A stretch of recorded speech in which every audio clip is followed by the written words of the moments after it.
बड़ी खबर का रुख करते हैं जो उत्तर प्रदेश से आ रही है। यूपी में बीजेपी की हार की वजह से सामने आ गई है 40,000 कार्यकर्ताओं से फीडबैक लेकर रिपोर्ट तैयार किया गया है। प्रदेश अध्यक्ष ने कार्यकर्ताओं से फीडबैक लिए हैं।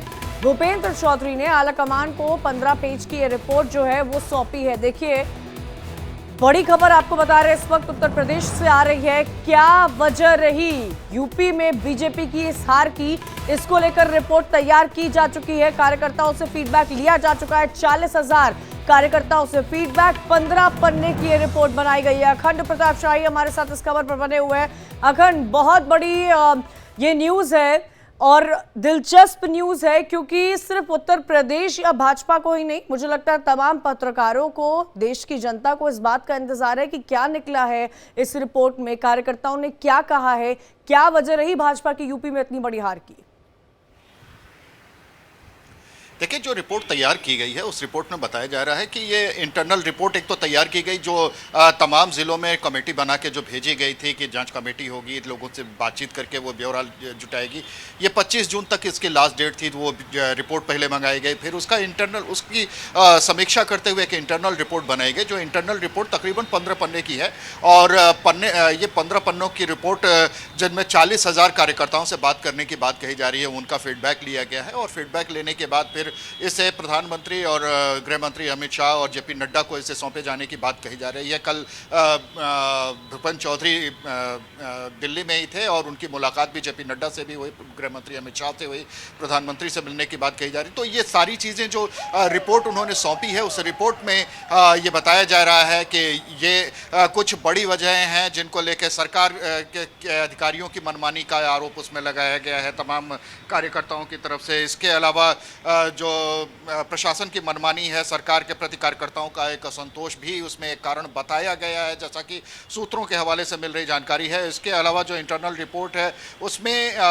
जो 6 क्षेत्र बनाए गए हैं, चाहे उसमें अवध क्षेत्र, कानपुर और झांसी क्षेत्र, और उसके अलावा गोरखपुर और काशी क्षेत्र, अवध क्षेत्र, इस तरीके से करके जो 6 क्षेत्र हैं बीजेपी के, उन सभी क्षेत्रों में वोट परसेंटेज में कमी आने की बात कही गई है। वोट परसेंटेज में कहीं पे 8% कमी आई है, कहीं पे 6% कमी आई है, कहीं पे 10% तक कमी देखने को मिल रही है।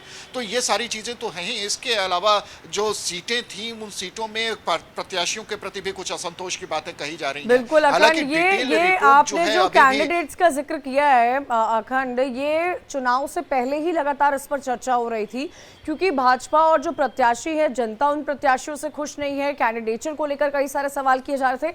अखंड, ये भी बताइएगा, क्योंकि देखिए ये तो इंटरनल सर्वे है, इनके खुद के कार्यकर्ताओं से बात हुई है, क्या आपकी कभी राह चलते किसी कार्यकर्ता से बात हुई हो जिसने कोई इस बारे में जिक्र किया हो ऑफ द रिकॉर्ड आपके साथ, या जो आम जनता है, क्या उनकी तरफ से जब ये रिजल्ट सामने आया था, क्या उनकी तरफ से कोई एनालिसिस था? क्या लखनऊ की जनता कह रही थी कि क्या लखनऊ की जनता, क्या उत्तर प्रदेश की जनता को ये था नतीजा आने के बाद कि हमने तो पहला ही कहा था, ऐसा तो होना ही था?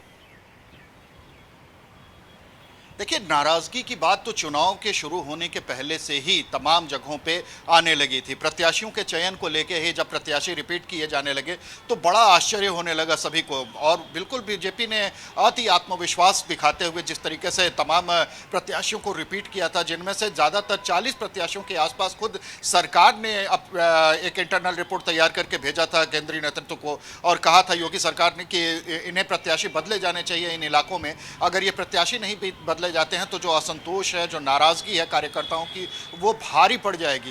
बावजूद इसके उन तमाम 40 से ज़्यादा ऐसे प्रत्याशी रहे जिनको रिपीट किया गया, जिनको दिया गया, दोबारा टिकट दिया गया।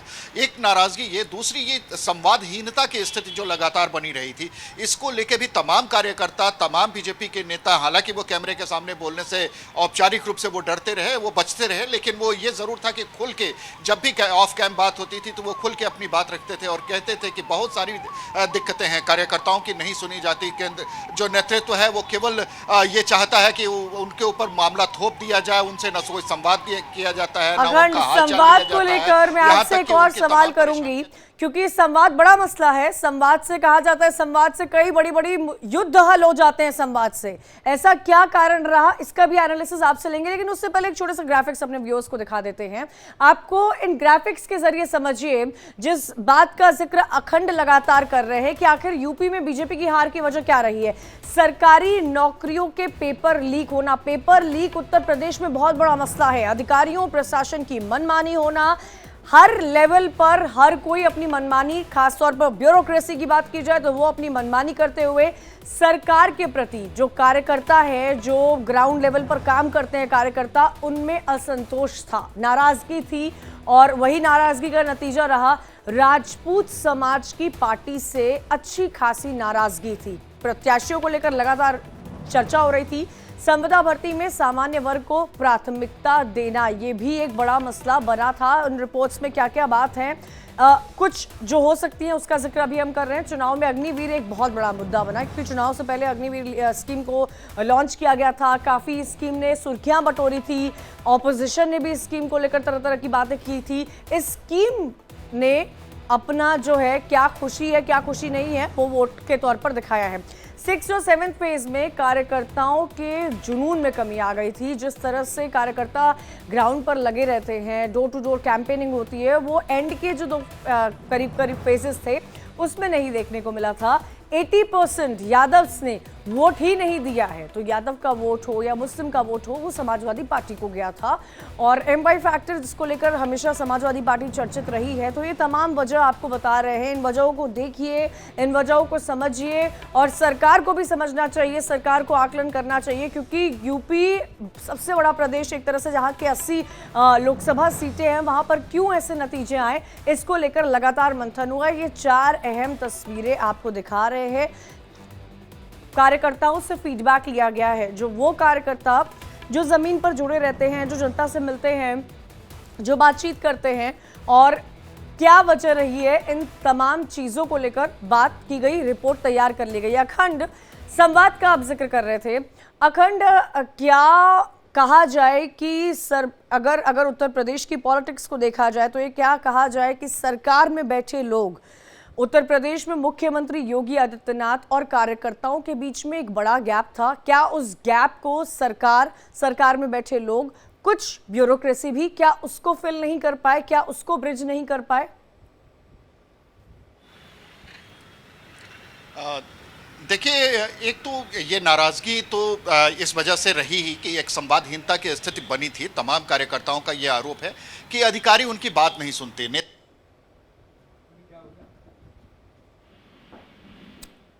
अखंड से जुड़ने की कोशिश करेंगे, लेकिन आप देखिए 4 तस्वीरें, आपने हमारे ग्राफिक्स देखे। उन ग्राफिक्स के जरिए हमने आपको समझाया कि जो चुनाव के नतीजे आए हैं वो क्यों ऐसे आए हैं, और इसी पर लगातार अखंड हमारे साथ बने हुए हैं।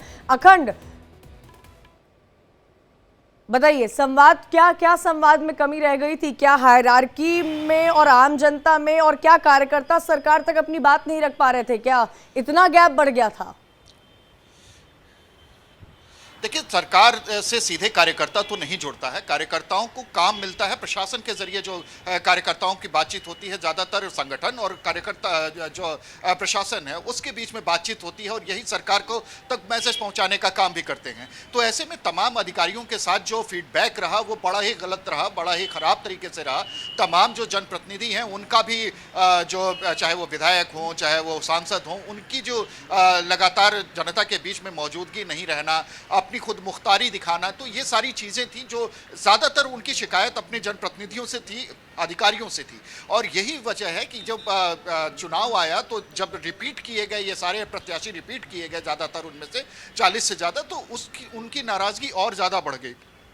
दूसरी चीज़ देखने को मिली कि जो भर्ती प्रक्रिया में कई बार धांधली हुई और पेपर लीक का जो मसला आया, इसको भी मुद्दा बनाया गया। बहरहाल जो इंटरनल रिपोर्ट तैयार की गई है वो इंटरनल रिपोर्ट पार्टी आला कमान ने, चाहे वो प्रदेश का नेतृत्व हो चाहे वो क्षेत्रीय स्तर पर जो नेतृत्व हो, उसने अपना दामन साफ रखने की कोशिश की है। जैसा कि शुरुआती जो जानकारी मिल रही है उसके मुताबिक अभी रिपोर्ट सामने नहीं आई है कि क्या कुछ उसमें कहा गया, चूंकि ये इंटरनल रिपोर्ट है, लेकिन जो अपना दामन साफ रखते हुए सारा इल्जाम सरकार के ऊपर थोपने की कोशिश की गई है, ये अपने आप में एक आश्चर्य की बात है। जबकि एक और चीज देखने को मिली थी, जो रिपोर्ट से इतर जो कार्यकर्ताओं का रोष है, जिसमें पश्चिमी उत्तर प्रदेश का सबसे खराब प्रदर्शन रहा, जबकि पश्चिमी उत्तर प्रदेश से दोनों ही चाहे वो प्रदेश अध्यक्ष हों, चाहे वो प्रदेश संगठन महामंत्री हों, तो उन दोनों का जो दोनों वहीं से बिलोंग करते हैं, पश्चिमी उत्तर प्रदेश से 28 में से 8 सीटें केवल आती हैं बीजेपी के खाते में। तो ये बहुत सारी चीजें एक साथ निकल और कर सवाल सामने खड़ा आई करती है, हैं। क्योंकि अखंड होता है ऐसा, जब सरकार जीतती है तो वाहवाही भी सरकारी लेती है, और जब सरकार हारती है तो क्या गलत रहा, इसको लेकर भी सरकार को ही लेकर कटघरे में खड़ा किया जाता है। उन्हीं से ही सवाल पूछे जा रहे हैं और आज उसी पर मंथन की ये तमाम तस्वीरें इस वक्त हम अपने व्यूअर्स को दिखा रहे हैं। बने रहिएगा, आगे भी आपसे इनपुट लेते रहेंगे।